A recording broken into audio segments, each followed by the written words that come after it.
Hi guys यार, कैसे हैं आप सब लोग। आज इस वीडियो में जो हम बात करने वाले हैं वो है कि भाई अगर हम लोग फ्रेश वाटर फिश रखना चाहते हैं तो कौन कौन सी ऐसी प्रॉब्लम्स होती हैं, डिजीजेज होते हैं जो कॉमन होते हैं फ्रेश वाटर फिशेज में। जब मैं शुरू ये एक्वेरियम रखना शुरू किया था, मैंने बहुत सारी फिशेज रखी, जैसे गोल्ड फिश रखा, मैंने मॉलीज रखा, ड्रपीज रखा एंड डिफरेंट वैरायटी में बहुत सारी फिशेज रखी। तो मुझे सबसे ज़्यादा दिक्कत आती थी ना, वो यही थी कि जब मेरी फिश बीमार पड़ती थी, उसको डिजीज होता था, तो मैं समझ नहीं पाता था कि इसको क्यों ये डिजीज हुआ, कौन सी डिजीज है ये एंड इसको ठीक कैसे किया जाए। एंड सबसे ज़्यादा दिक्कत यही आती है, जो भी लोग नए नए मैक वगैरह पढ़ते हैं, धीरे धीरे तो हम लोग सब सीख जाते हैं, दूसरे की वीडियोस देख देख के जब प्रॉब्लम्स आती हैं तो हम उसको सर्च कर कर सीख लेते हैं। बट शुरू में कैसे पता किया जाए कि हाँ भाई इसको कौन सी डिजीज़ है, इसलिए मैं ये वीडियो बना रहा हूँ, जिससे आपका ये जो पूरा एक जर्नी है ना वो काफ़ी ईजी हो जाएगा। क्योंकि मैंने इसी वीडियो में मैक्सिमम सारी डिजीज़ बता दी हैं जो होती है फ्रेश वाटर फिशेज़ को, तो उसको कैसे पहचानना है। एंड एक बार अगर आप पहचान लिए ना सही टाइम पे कि हाँ इसको ये प्रॉब्लम है, तो ट्रीटमेंट काफ़ी ईजी हो जाता है। क्योंकि शुरुआती दिनों में मेरी मैक्सिमम फिशेज़ मरी इसलिए थी क्योंकि मैं पहचान ही नहीं पाता था कि हाँ भाई क्या दिक्कत क्या है, इसको क्यों ऐसे हो रहा है। एंड जब तक मैं पहचानता, मैं दूसरे तीसरे दवाई देता, तब तक भाई वो फिश बहुत कमज़ोर हो जाती थी या मर जाती थी। तो अब बढ़ते हैं टॉपिक की तरफ। मेन ज़्यादा टाइम नहीं लूँगा इन सब बातों पे। अगर हाँ एक बात और, चैनल सब्सक्राइब नहीं किए हैं तो कर लीजिए, क्योंकि आने वाले टाइम पे और अच्छी अच्छी वीडियोज़ आपको मिलने वाली हैं। जो सबसे पहला कॉमन प्रॉब्लम है, कॉमन डिजीज़ है, वो होता है इच। इच मतलब एरिया बोलो वाइट स्पॉट बोलते हैं, क्योंकि ये आपके फिशेस के ऊपर बहुत छोटे छोटे वाइट डॉट्स आ जाते हैं। एक पैरासिटिक अटैक होता है एंड एक तरह से बोलूँ ना तो एक फिश को हुआ है तो मल्टीपल फिशेस को बहुत जल्दी हो सकता है। आपको कैसे पकड़ना है, तो पहला तो है कि पूरे फिश की बॉडी पे वाइट वाइट स्पॉट्स आ जाएंगे। एंड दूसरा है ना कि आपकी जो बॉडी जो फिश होती है वो काफ़ी ज़्यादा इरिटेटेड लगेगी, वो एक तरह से उसको बहुत ज़्यादा खुजली होती है इस केस में। तो वो डेकोरेशन से, ड्राइवल से, शीशे से अपने आप को रगड़ते फिरेगी, पूरे बॉडी को रब करेगी। तो पहला तो ये हो गया इच। दूसरा है भाई फिन रॉट। फिन रॉट क्या है ना कि एक बैक्टीरियल इन्फेक्शन है जो फिश के फिन्स पे ज़्यादा अटैक करता है। शुरुआत होता है टेल से और फिर पूरे फिन्स पे धीरे धीरे फैल जाता है। ये होता क्यों है, तो भैया देखो, ये कोई पैरासाइट नहीं है कि कहीं से बाहर से अटैक कर देगा।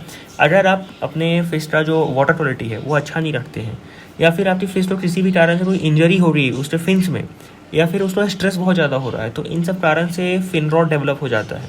अगर इसको ठीक कैसे किया जाए, तो भाई देखो ठीक करना है ना, तो आपको इसको एंटी फिन रॉट मेडिसिन आती है, आप वो ला के डाल दो अपने एक्वेरियम में। 5 से 6 दिन में सही से ट्रीट करने पे आपकी प्रॉब्लम ठीक हो जाती है। एंड इसको पकड़ने का तो देखो फिन रॉट में होता है कि आपकी फिश के फिन्स जो होते हैं धीरे धीरे काला पड़ते हैं, वो टूटने लगता है, या तो उस एरिया में ना बहुत ज़्यादा रेडनेस हो जाती है। ये हो गया फिन रॉट की बात। जो तीसरा है ना वो है भाई देखो फंगस। तीसरा प्रॉब्लम ये होता है फंगस। ये क्या होता है कि आपके फिश के बॉडी पे कॉटन लाइट स्ट्रक्चर पूरा डेवलप हो जाता है, कभी कभी गिल्स पे हो जाता है। उस केस में तो फिश बहुत जल्दी मरती है क्योंकि वो सांस नहीं ले पाती है। तो एक वाइट वाइट पूरे स्किन पे कॉटन लाइट स्ट्रक्चर डेवलप हो जाता है। आपके स्किन पे हो सकता है, फिन्स पे हो सकता है, माउथ पे हो सकता है, कहीं भी हो सकता है। और जब वो धीरे धीरे बढ़ता है तो देखो बहुत मुश्किल हो जाता है इसको ठीक करना। तो अगर ये डेवलप हो रहा है, आपने शुरू में देख लिया, तो एंटी फंगस मेडिसिन डालो, एक्वेरियम सॉल्ट डालो, अपने पानी को एकदम से रेगुलर मतलब हर 2 दिन पे चेंज करते रहो, हीटर का इस्तेमाल करो। अगर सब सही रहा तो 5 से 7 दिन में आपकी फिश इससे रिकवर कर जाएगी। जो फोर्थ प्रॉब्लम है वो है ड्रॉपसी।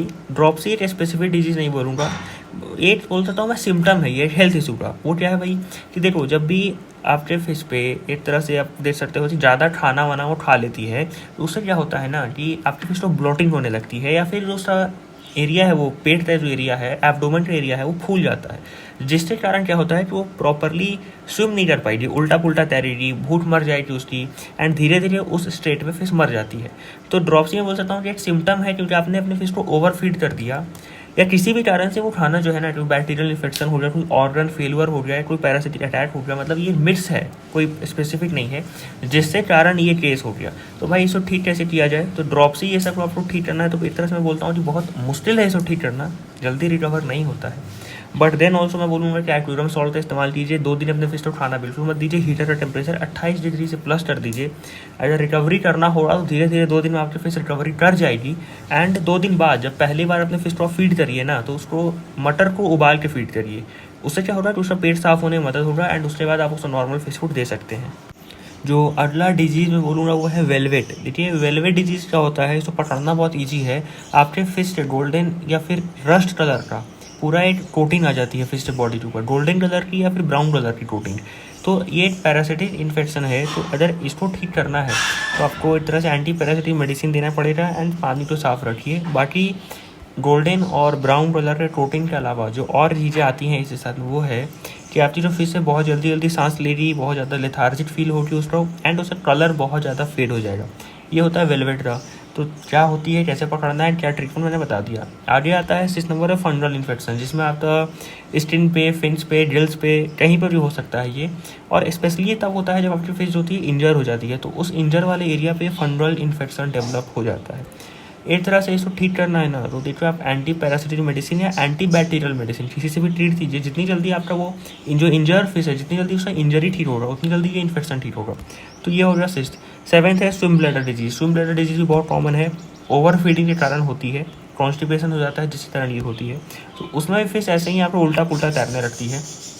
तो जिस तरीके से ड्रॉप से ठीक करना था उसी तरीके से सेम तरीका से खाना मत दीजिए, एक्वेरियम सॉल्ट डाल दीजिए, अपने एक्वेरियम का टेम्परेचर जो पानी का है वो बढ़ा दीजिए 28 से 30 डिग्री पे, एंड धीरे धीरे 2 से 3 दिन में आपकी फिश जब नॉर्मल हो जाएगी तो उसको उबला हुआ मटर फीड कीजिए। उम्मीद है कि ये डिजीज आपकी ठीक हो जाएगी। एंड एट लास्ट है भाई देखो पैरासिटिक इन्फेक्शन जो बहुत ज़्यादा होती है आपका फ्रेश वाटर में, जैसे कि फ्लूइड्स, वॉर्म्स, प्रोटोजोआ, किसी ने भी अटैक होता है जिसके कारण ये दिक्कतें आ जाती हैं। पैरासिटिक इन्फेक्शन का सबसे बड़ा जो एक तरह से बोल सकते हैं कि सिम्टम होता है वो होता है कि आपकी फिश के स्किन पे इरिटेशन होना, वो बहुत ज़्यादा रब करेगी अपने आप को इधर उधर, बहुत ज़्यादा लेथार्जिक फील करती है, वेट लॉस होता है, कमजोर हो जाती है। ये सब क्योंकि पैरासाइट्स होते हैं ना वो एनर्जी सक करते हैं आपके फिश के ऊपर से। तो आपको एंटी पैरासिटिक मेडिसिन से ट्रीट करना है, पानी को चेंज करना है, एंड सिंपल तरीके हैं एक्वेरियम सॉल्ट डाल के हीटर टेम्परेचर बढ़ाइए, धीरे धीरे आपकी फिश रिकवर कर जाएगी अगर आपने सही टाइम पे आइडेंटिफाई कर लिया। तो बस इतना ही था इस वीडियो में मेरे दोस्त। वीडियो अच्छी लगे तो लाइक करिएगा, चैनल सब्सक्राइब कीजिए, बहुत मेहनत लगती है वीडियो बनाने में, 7-7 8-8 मिनट तक कंटेंट्स खोजिए, फिर बोलिए सब, और फिर एडिट करिए, डालिए। तो आप लोग समझिए इस बात को, हमारे चैनल को सब्सक्राइब कीजिए। मिलते हैं आपसे अगले वीडियो में।